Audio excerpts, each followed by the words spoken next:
Dampak efisiensi anggaran sejumlah karyawan IAIN Ambon dirumahkan. Sejumlah karyawan di Institut Agama Islam Negeri IAIN Ambon terpaksa dirumahkan.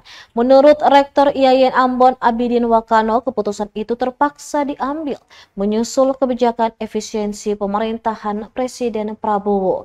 Meski tak disebutkan berapa banyak yang dirumahkan, namun mereka yang terdampak merupakan tenaga non-akademik seperti tenaga kebersihan, keamanan, dan pegawai honorer.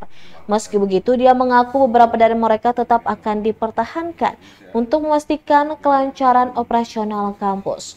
Lanjutnya, total anggaran yang masuk dalam efisiensi ini sebesar 14,4 miliar rupiah sebagai tindak lanjut dari surat edaran Kementerian Agama Republik Indonesia.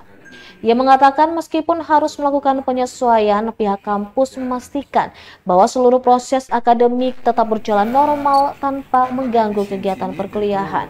Pihak kampus juga sudah merevisi anggaran sesuai dengan instruksi Direktorat Pendidikan Islam Kementerian Agama. Revisi anggaran tersebut juga telah disampaikan kepada Pendis untuk mendapatkan persetujuan lebih lanjut.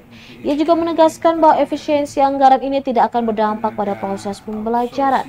Seluruh kegiatan akademik akan tetap berlangsung seperti biasa tanpa ada pengurangan kualitas layanan pendidikan.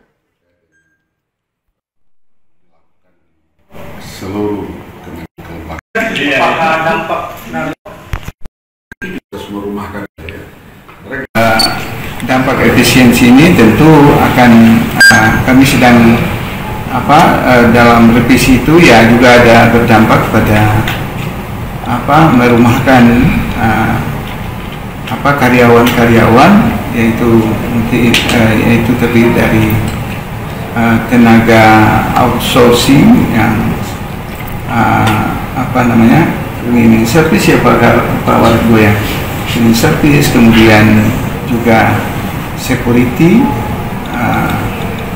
dan tenaga honorer. Kami akan tetap tidak semua, tapi akan ada ada yang dirumahkan gitu, ada yang dirumahkan. Angkanya mungkin juga proses merumahkan itu juga tidak terjadi misalnya ya.